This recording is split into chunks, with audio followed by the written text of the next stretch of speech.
बिस्मिल्लाहिर्रहमानिर्रहीम। अस्सलाम वालेकुम व्यूअर्स, कैसे हैं? ठीक हैं, खैरियत से हैं? My name is Khurram Shahzad और हाज़िर हैं आज की एक नई फर्स्ट एड वीडियो के साथ। व्यूअर्स, आज जो चीज़ हम डिस्कस करेंगे वो दमा के बारे में है, यानी कि अस्थमा क्या होता है, इसकी सिम्टम्स क्या होती हैं और इसकी फ़र्स्ट एड ट्रीटमेंट क्या है और इसकी प्रिकॉशंस क्या होती हैं। व्यूअर्स, बात करते हैं अपनी वीडियो के बारे में। अस्थमा यानी कि दमा। व्यूअर्स, तकरीबन तिब्बी माहिरीन के मुताबिक 30 करोड़ के करीब जो लोग हैं वो इससे मुतासर हुए हैं पूरी दुनिया में, और अभी मज़ीद इनकी जो रेशो है वो बढ़ रही है, उससे कम नहीं हो रही। तो दमा होता क्या है? दमा व्यूअर्स ये सांस की बीमारी है, ठीक हो गया। सांस की बीमारी है और फेफड़ों की वजह से जो फेफड़े जिस शख्स के मुतासर ज़्यादा होते हैं वो उस दमे की मर्ज़ में मुब्तला होता है। व्यूअर्स, होता क्या है कि हमारे जो लंग्स होते हैं, जो फेफड़े होते हैं, उनके अंदर एयर सैक्स होती हैं छोटी छोटी बनी हुई। एयर सैक्स का क्या मतलब कि एयर सैक्स बनी होती हैं, जब हम सांस लेते हैं तो उनके अंदर हवा जाती है, वहाँ से हमारी ऑक्सीजनेशन जो होती है, मतलब कि गैसों का तबादला होता है, ऑक्सीजन जो है वहाँ पे दी जाती है और कार्बन डाइऑक्साइड वहाँ से ली जाती है। तो जिस बंदे को दमे का मसला होगा व्यूअर्स, उसकी जो मसल्स होते हैं लंग्स के, वो प्रॉपर तौर पे रिलैक्स कंट्रैक्ट नहीं कर रहे होते, वो सिकुड़ जाते हैं, ठीक हो गया। और जो सांस की नालियाँ होती हैं वो भी तंग हो जाती हैं, सिकुड़ जाती हैं, जिस वजह से सांस का जो है वो मसला आता है और जो कैजुअल्टी होती है उसको सांस लेने में काफ़ी मसला मसाइल होता है। ये इसका मतलब कि एक सरसरी सा मैं आपको जायज़ा बता रहा था कि दमा होता क्या है और ये किस वजह से, मतलब कि क्या इसकी जो है मैकेनिज़्म क्या होता है दमे का। अब व्यूअर्स, दमा जो है उसमें शिद्दत क्यों आती है? देखिए ना व्यूअर्स, बहुत से ऐसे अवामिल हैं जो कि दमे की तकलीफ़ को जो है ना वो बढ़ाती हैं। दमे का जो मसला मसाइल है वो उसमें काफ़ी इजाफा जो है ना वो हो जाता है। व्यूअर्स, हम जब बाहर निकलते हैं, सर्दी बहुत ज़्यादा होती है, हवा में नमी की वजह से जो है वो दमे की जो मुतासर शख्स होता है वो उसका मसला ज़्यादा होता है। जहाँ पे धुआं ज़्यादा होगा वो ज़्यादा उसको मसला मसाइल वहाँ पे होगा। उसके अलावा जहाँ पे ट्रैफिक का धुआं ज़्यादा होगा, स्मोक ज़्यादा होगी, तो वहाँ पे रहने वाले जितने भी शख्स होते हैं, ख़ास तौर पे जो दमे के मरीज़ होते हैं, उनके लिए काफ़ी जो है वो मसले मसाइल का सामना होता है, काफ़ी इश्यूज़ हो सकते हैं। क्योंकि ज़ाहिर है जब ये चीज़ें सारी होगी, धुआं होगा, गंदगी होगी, आलूदगी होगी, तो जो सांस की नालियाँ होती हैं वो मज़ीद सिकुड़ जाती हैं, तंग हो जाती हैं। जो मसल्स होते हैं लंग्स के वो मज़ीद सिकुड़ जाते हैं। सिकुड़ने की वजह से वो प्रॉपर सांस नहीं ले पा रहा होता, जिस वजह से उसको सांस का जो है वो मसला हो जाता है। व्यूअर्स, जैसे जैसे माहौल तब्दील होता है, जैसे जैसे हमारा जो मौसम है वो तब्दील होता है, वैसे वैसे दमे के जो मुब्तला शख्स होता है उसमें तब्दीलियाँ ज़रूर आती हैं। आम नॉर्मल शख्स में भी आती हैं, लेकिन दमे के जो मरीज़ होते हैं उनमें ज़्यादा आती हैं। जब मौसम तब्दील होगा, ठंड ठंड जब ज़्यादा होगी, ठंड से गर्मी आएगी, गर्मी से जब सर्दी आती है, तो भी मसले मसाइल जो हैं वो दमे के मरीज़ों के लिए काफ़ी ज़्यादा होते हैं। व्यूअर्स, इंसान के जो फेफड़े होते हैं वो जो बाहर बैरूनी अवामिल हमारा जो बाहर का माहौल होता है, आउटर इन्वायरमेंट होता है, उसकी वजह से काफ़ी ज़्यादा मुतासर होते हैं। फॉर एग्ज़ाम्पल, जैसे ट्रैफिक का ज़्यादा धुआं होगा, माहौल ज़्यादा गंदा होगा, ठंड ज़्यादा होगी, ठीक हो गया, जहाँ पे गर्द गुबार ज़्यादा होगा, तो जैसे जैसे ये चीज़ें बढ़ती जाएंगी माहौल के अंदर, इन्वायरमेंट के अंदर, तो दमे की तकालीफ जो है, जो सांस की यानी कि जो नालियाँ तंग होना और मसल्स का जो सिकुड़ना है वो ज़्यादा होता जाएगा, जिस वजह से इंसान जो है या जो भी मुतासर शख्स होता है उसमें दमे के काफ़ी ज़्यादा जो है वो मसले मसाइल हो सकते हैं। जो दमा है वो ज़रूरी नहीं है कि किसी में भी हो, वो किसी में भी हो सकता है, चाहे वो छोटा है, चाहे वो बड़ा है, चाहे वो बुज़ुर्ग है, चाहे वो मेल है, चाहे वो फीमेल है, ये किसी में भी हो सकता है। कोई मखसूस नहीं है कि जी हाँ इसमें होना ही होना है। लेकिन कुछ ऐसे शख्स होते हैं कि जिनमें चांसेस ज़्यादा होते हैं कि इनमें दमा ज़्यादा हो सकता है। व्यूअर्स, जो बच्चे वक्त से पहले पैदा हो जाते हैं उनमें ये मसला अमूमन होता है। जो बच्चे ज़्यादा मोटे होते हैं या जो ज़्यादा मोटे शख्स होते हैं उनमें ये मसला मसाइल ज़्यादा होता है, ठीक हो गया व्यूअर्स। इसके अलावा जो बंदे ज़्यादा धुएं वाली जगह पे काम करेंगे, जो बंदे ज़्यादा जिनको छाती का इन्फेक्शन ज़्यादा होगा, जो वायरल इन्फेक्शन अक्सर जिनमें रहता है, उनकी इम्यूनिटी बहुत वीक होती है, जिस वजह से उनको जो है वो सांस का मसला ज़्यादा होता है, ठीक हो गया।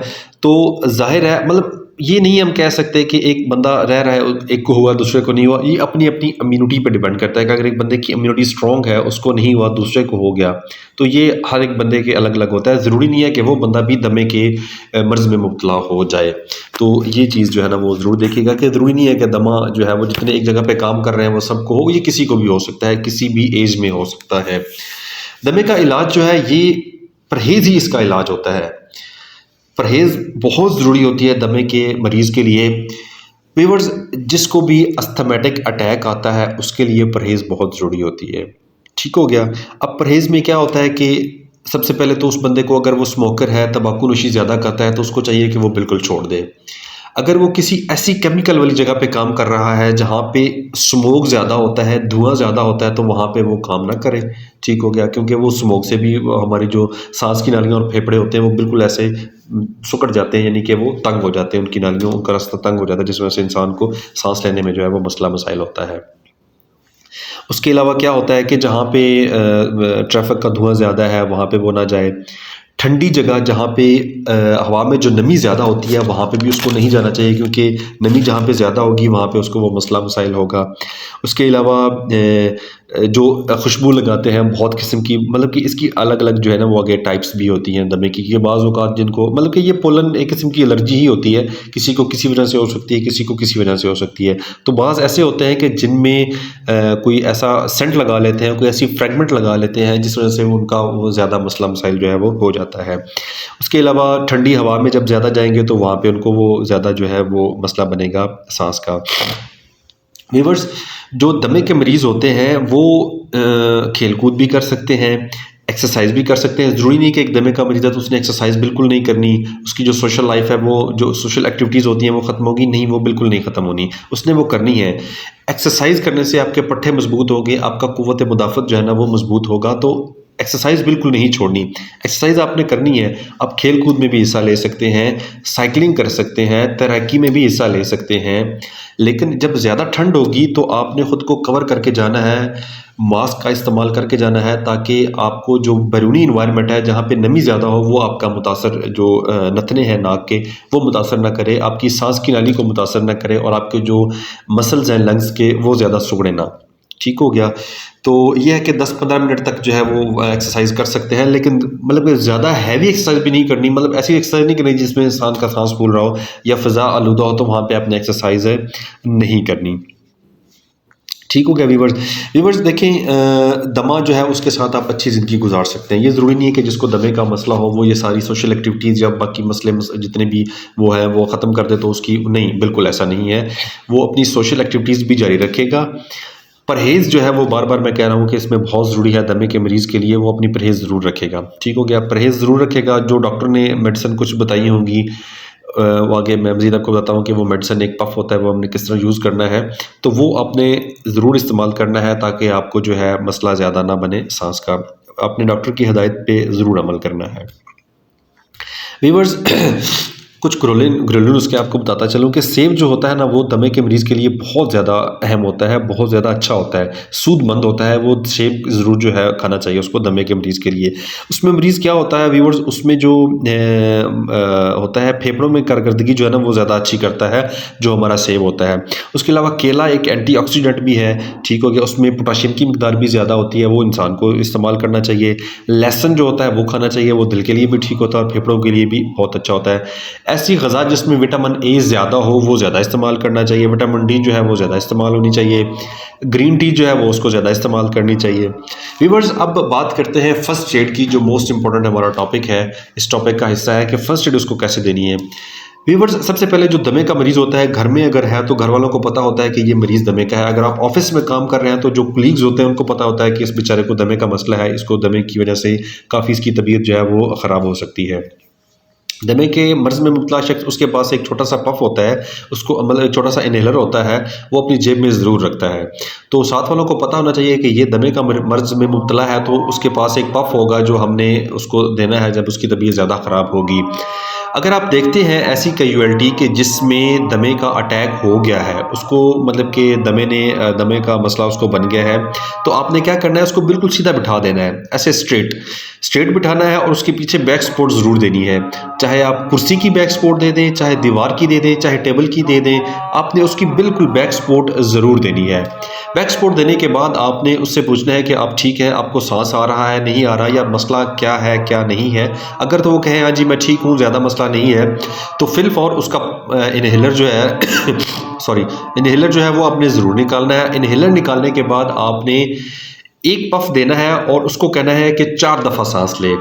एक पफ देके उसको पहले शेक करेंगे, शेक करने के बाद एक पफ देंगे और पफ देने के बाद आपने इसको कहना है कि एक लंबी सांस ले, अपने अंदर रोके और फिर निकाले, सांस ले निकाले, 4 दफ़ा आपने करना है।